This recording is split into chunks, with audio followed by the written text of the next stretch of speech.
like clock. I can't stop. Fuck around, make my 40 pop. Boruto chapter 57. Alright guys, this chapter right here was definitely a very good one in my opinion. Gave us a lot of information, not necessarily a lot of fights in this episode, but nevertheless, still a lot of information that we still definitely needed to know. Now, in the last chapter, I did talk about this a little bit in spoilers. It's basically pertaining to the new character that we did get in this chapter right here. Specifically, her name is going to be Eida. I'm still kind of wrestling with what I should actually call her, Eida or Odd, but for this video right here, I'm just going to call her Eida. Now, specifically, Eida looks like this. We all know what she looks like, and of course, it's going to be immediately the first thing people notice when they look at this character, but regardless into the actual abilities and the personality, I think Eida's abilities are definitely unique to her. Just talk about it a little bit. The first one of Eida's abilities is that she's pretty much all-knowing. The way that it was described to us in the actual chapter is if someone actually had security cameras in every single room in the world, and she could just view the security cameras whenever she wants to. Now, not only that, she could also see in the past and events that did happen in the past. So of course, that pretty much makes her overpowered. There are some limitations to this ability though.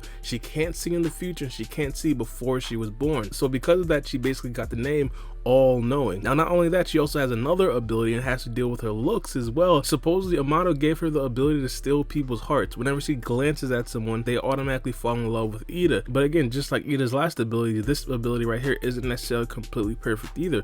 Eida can't necessarily use this ability on Otsutsuki figures and even people who are like partly Otsutsuki. So in theory, Kawaki is not going to automatically fall in love with Eida, and also Boruto is not going to automatically fall in love with Eida. One of the more important things to note is the fact that when someone actually does fall in love with Eida, they can't actually kill her, which is absolutely insane. Supposedly Boruto was supposed to actually do away with her, but because Boruto fell under this trap, he couldn't necessarily bring himself to actually get rid of Eida. Now, not only that, Code himself also fell into this trap as well. Code in this chapter actually tried to kill Eida, but because he was under the spell of Eida, he couldn't necessarily kill Eida as well. So this pretty much tells me that either Kawaki or Boruto are going to be the ones to actually kill Eida if it actually does come to that, which I definitely think that will be the case, which is absolutely insane, man, because Eida actually thinks that she could potentially find true love with either Boruto or Kawaki. But when it comes to Eida's character overall, I absolutely love it. It has nothing to do with her looks, by the way. I talked about this in a couple other videos. I talked about how these cyborgs, quote unquote, need to have personalities, they need to have abilities, they need to have things of their own to pretty much separate themselves from actually being just flat out robots that we just think of as just flat out robots. And of course, Eida herself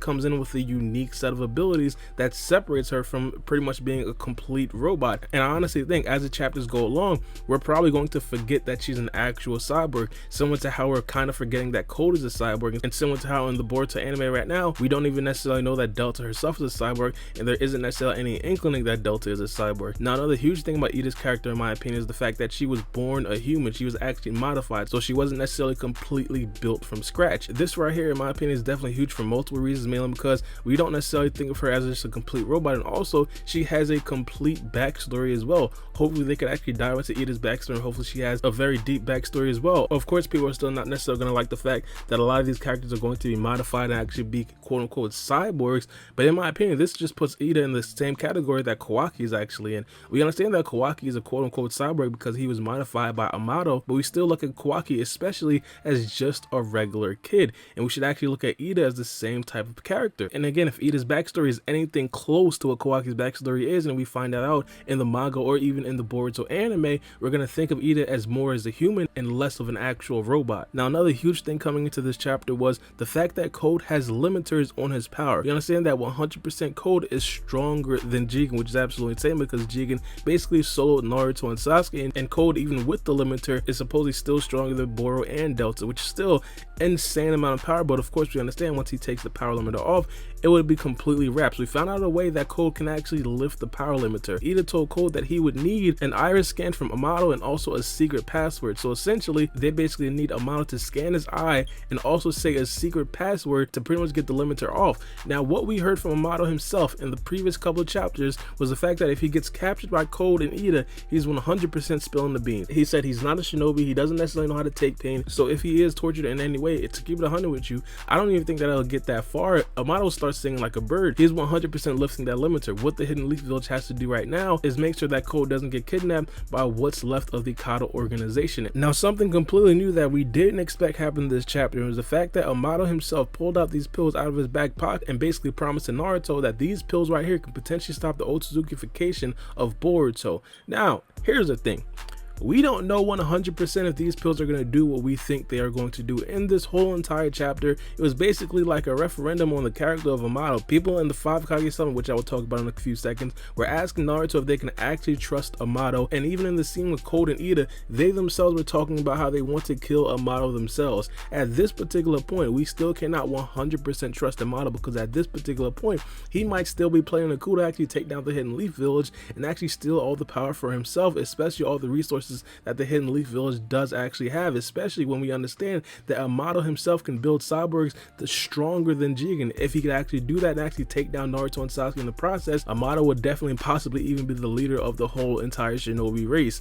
Because of that, we can't necessarily 100% take Amado's word for gospel. Now, I know I just said all of that, but if you ask me, if I was Naruto or Boruto, would I actually take these pills? 100% yes. At this particular point, beggars cannot be choosers. What we understand is that Boruto himself is about 80% complete in his Otsutsuki transformation, and to be honest, Ishiki Otsutsuki told Boruto that a couple of weeks ago. So at this particular point, I wouldn't be surprised if Boruto was about 81-82% complete in his Otsutsuki transformation. So at this particular point, I would be shoveling those pills down my mouth as soon as possible. But if I am Naruto, I will still 100% do my due diligence. What Amado told Naruto about these pills is that these pills are actually built to suppress the powers of a Byakugan, and as Naruto, I'd have scientists such as Orochimaru and Katasuke confirm this fact. Do these pills actually weaken the effectiveness of a Byakugan, and also find out the specific side effects of these pills? In this episode right here, Amado himself said he doesn't necessarily know all of the side effects and how it can actually affect Boruto. Regardless, I'd still give those pills to Boruto if they do actually weaken the effectiveness of the Byakugan. But regardless, just to do my due diligence, I'd have the Hidden Leaf scientists investigate these pills and actually find out the efficacy before I do actually give it to Boruto. But in terms of the overall question, I would 100% give these pills to Boruto, because as of right now, beggars cannot be choosers, 100%. Now, I do want to kind of talk about the 5 Kage Summit. One of the main worries that I did have was the fact that they kind of exiled Boruto and basically said that Boruto is not necessarily deemed safe to stay within the shinobi world as of right now, because of course he basically has a ticking time bomb in his head because of the presence of Momoshiki. And not only that, the threat would be exacerbated because Momoshiki actually did take over Boruto's body in the actual battle with Ishiki Otsutsuki. But here is the thing, it seems that Naruto didn't necessarily disclose 100% of the events that happened in the battle versus Ishiki Otsutsuki, and this right here might actually be a very smart decision from Naruto himself. This might be a very sketchy decision from the Hidden Leaf Village, but regardless, a very smart decision, because of course we understand the things that they could potentially choose to do to Boruto if they did find out all the events that did happen. Now, we don't know 100% if they basically kept all of the information from them in the 5 Kage Summit, because we didn't necessarily hear every single detail that was discussed in the 5 Kage Summit. But from what we've seen in the Boruto manga, it didn't necessarily talk about how Boruto was taken over by Momoshiki, so we have to assume that they didn't necessarily talk about that. And of course, if that's the case, I 100% support Naruto's decision because of that. But there's also a very important question that arose in this episode as well, or in this chapter, and it's if Naruto would actually kill Boruto if Momoshiki actually did take over Boruto and basically pose a threat to the shinobi way. And Naruto said yes, but he said yes in a very hesitant way. Personally, I think he wouldn't. I think he definitely wouldn't necessarily bring himself to that. I think Sasuke would pretty much be 100% more willing to do so. I just don't think Naruto is that kind of guy. Of course, Naruto takes pride in being the Hokage. Of course, Naruto loves the Hidden Leaf Village. I just don't necessarily think that Naruto would bring himself to take down Boruto. And if he actually does try to, I don't think that Naruto's heart would be 100% committed to it, and Naruto would probably die because of that. But let me know what you guys think about this chapter in the comment section below. As I said, it wasn't a lot of action that happened in this chapter right here. There was a lot of information that was spilled, and of course, I do want to make a lot more videos talking about a lot of the information that was spilled, because there's a lot of theories, there's a lot of information that we didn't necessarily cover that I definitely do want to talk about. But it's been your boy Baara B, and we out. It's a knife.